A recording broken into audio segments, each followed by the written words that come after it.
여러분 안녕하십니까, 진성호입니다. 이재명 대통령이 오늘 첫 번째 국무회의를 주재했습니다. 자, 이재명 대통령 그리고 윤석열 전 대통령이 임명한 윤석열 정부의 장관들, 굉장히 어색한 분위기 속에서 첫 번째 국무회의가 열렸습니다. 그런데 이 자리에 보이지 않는 한 명이 있었습니다. 바로 박성재 법무부 장관입니다.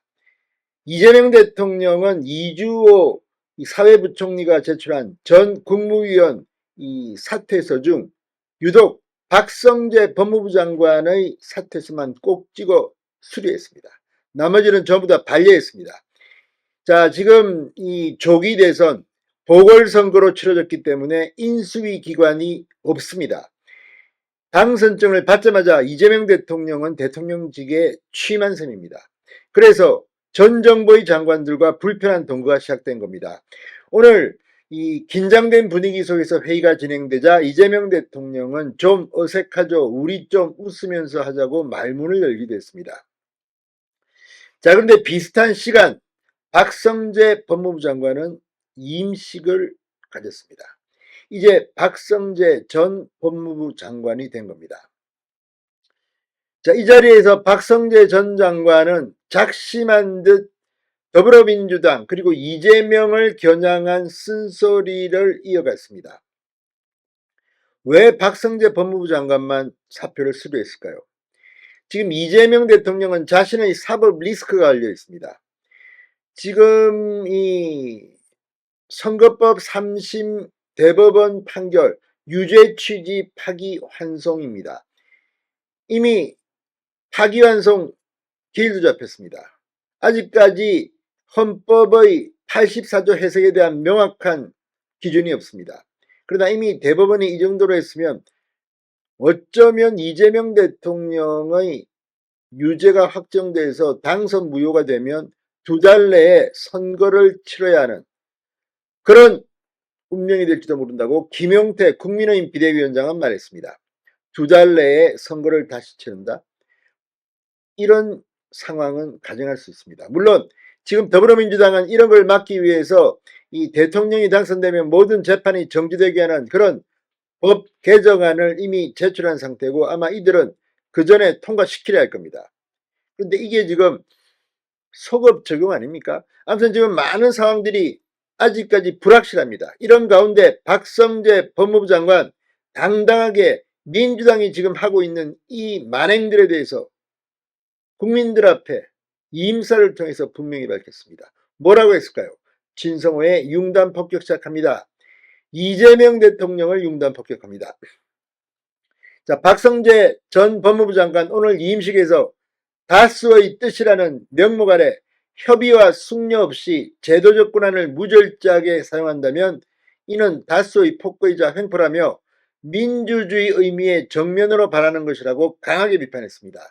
더불어민주당이 자신을 비롯해 이재명 대통령을 수사한 검사들의 탄핵을 밀어붙이는 등 다수 의석을 바탕으로 법무부와 검찰을 압박한 점을 가리킨 것으로 풀이됩니다. 그런데 이제 이거 쉽지 않을 겁니다. 그전까지는 야당이 할 수 있는 카드다 이렇게 주장했을지 모르지만 과거에는 지금 심지어는 이 군부 시대에도 국민들의 여론을 살펴야 했습니다. 왜냐하면 그렇지 않으면 마음대로 했다가 어떤 역풍이 올지 모르기 때문입니다. 박성재 전 장관은 오늘 과천시 법무부 청사에서 열린 임식에서 법은 힘 있는 다수가 권력을 행사하는 무기가 아니다. 다양한 의견을 가진 사회 구성원을 토론과 설득, 수기의장으로 모으는 수단이 되어야 한다고 말했습니다. 이어 존중과 관용, 배려를 바탕으로 기꺼이 대화에 참여하고 합리적이고 절제되는 권한을 사용하며 나와 다른 목소리에도 귀 기울이는 사회가 되어야 한다고 말했습니다. 지금 이제 이재명은 대통령이 됐고 민주당은 집권 여당이 됐습니다. 야당 때처럼 마음대로 한다면 오래 못 갈 겁니다. 박 전 장관은 금경수사권 조정으로 야기된 수사 지연 문제에 대한 개선안이 시급히 마련돼야 한다는 조언도 남겼습니다. 그는 수사기관 간의 사건 떠넘기기, 책임 소재 불분명, 부실 지연 수사 등 문제에 대한 대응책이 시급하다며 국민들께서 큰 불편을 겪고 계신다고 말했습니다. 자, 이 밖에도 박 전 장관은 마약범죄 전담 수사 조직이 필요한 시점이다. 국가적 역량을 결집해 전문적으로 대응해야 한다고 말했습니다. 수년간 지적이 나오고 있는 교정시설 과밀 수용 문제도 종합적 대책이 필요하다고 말했습니다. 오늘 이임식장에는 이진동 대검 차장 및 대검 간부들, 교정시설 기관장, 법무부 국과장들이 대거 참석했습니다.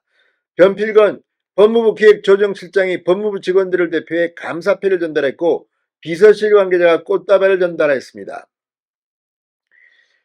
박 전 장관은 기념 촬영을 마친 뒤 덕분에 잘 있다 갑니다. 고맙습니다라며 법무부 관계자들과 일일이 악수를 나눴고 청사를 떠났습니다. 자, 이제 이재명 마음대로 할 수 있는 그런 시대가 왔습니다. 마음대로 할 수 있을까요? 쉽지 않을 겁니다. 그리고 정말 대법원이 마음만 먹으면 이재명의 당선 무효, 새로운 대통령 선거도 가능합니다. 물론 그 가능성은 커 보이지는 않습니다. 왜냐하면 국가 혼란을 막기 위해서 대통령 선거를 또 한다는 부담이 있기 때문이긴 합니다. 그럼에도 불구하고 오늘 박성재 전 법무부 장관의 이 임사는 이재명과 민주당 당신들이 지금 앞으로 뭘 해야 하는지를 준엄하게 꾸짖고 있습니다. 진성호의 융단 폭격이었습니다. 여러분 감사합니다.